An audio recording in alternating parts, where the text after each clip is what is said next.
चयन बोर्ड की मैं बात करना चाहूंगा अध्यापक भर्ती परीक्षा का। अध्यापक भर्ती परीक्षा का जो परिणाम को लेकर जो लगातार लोग कॉल और मैसेज कर रहे हैं, मैंने पहले भी आप लोगों को बताया था कि 10 मई को इस संबंध में हम कर्मचारी चयन बोर्ड का घेराव करने जा रहे हैं। कई लोगों को मैसेज ये प्राप्त हुए कि 10 मई को क्यों, उससे पहले हम लोग अध्यापक भर्ती परीक्षा के परिणाम के लिए घेराव क्यों नहीं करना चाहिए। बहुत लोग हैं, मैसेज आ रहे हैं। लेकिन साथियों, मैं आपको बता दूं, क्योंकि घर बैठे कमेंट करना और धरातल पर संघर्ष करने दोनों में अंतर है। अगले वीक तक, जहां तक मेरी जो जानकारी प्राप्त हुई, जहां तक मैंने अधिकारियों से बात की है, अगले वीक तक आपत्तियों पर काम चलेगा।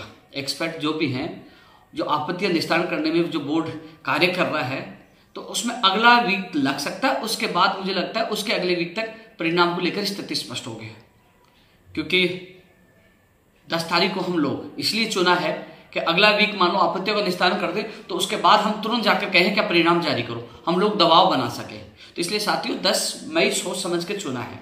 इसके अलावा साथियों, इस भर्ती परीक्षा के परिणाम के लिए, और चाहे शुरू से विज्ञप्ति जारी करवाने, हर चीज के लिए हमने प्रयास किया है। लेकिन एक चीज मैं आपको बता दूं, मुख्यमंत्री प्रमुख सचिव और सचिव कुलदीप राका जी और आरती डोगरा जी से मैंने मुलाकात की थी कि साहब, जब 25 अप्रैल को चेयरमैन साहब ने कहा कि हड़ताल की वजह से परिणाम में देरी होगी, तो साथियों एक हमारा प्रयास सफल हुआ है कि कर्मचारी चयन बोर्ड छुट्टी के दिन भी काम कर रहा है और अतिरिक्त लोगों की व्यवस्था की गई है। जो लोग हड़ताल पे चले गए उनकी जगह और लोगों को लगाया गया है। तो ये कर्मचारी चयन बोर्ड की एक अच्छी पहल है और धन्यवाद देना चाहूंगा सीएमओ को, अधिकारियों को, जिनके सामने मैंने बात रखी और उन्होंने इस पर विचार किया। साथियों, आपसे ज्यादा चिंतित मैं भी हूं कि अध्यापक भर्ती परीक्षा का परिणाम जारी होगा और सबसे बड़ी बात है कि 2 गुना का यानी कि 98,000 लोगों को पास किया जाएगा, क्योंकि 5 महीने बचे हैं। मुझे पता है आचार संहिता लगने के बाद फाइल घूमती है चुनाव आयोग में। 2018 भर्ती में भी यही हुआ था, हमने कितने चक्कर काटे तब परमिशन मिल पाई थी। तो साथियों,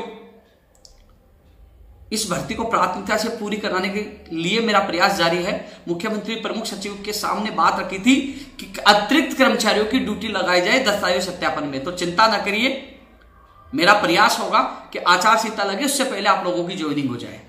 अतिरिक्त कर्मचारियों को लगाकर 98,000 के दस्तावेजों को चेक करने का, सत्यापन का कार्य भी तेज गति से करवाया जाएगा।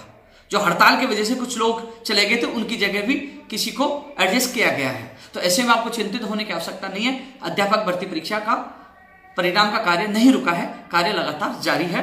कर्मचारी चयन बोर्ड इसमें लगा हुआ है।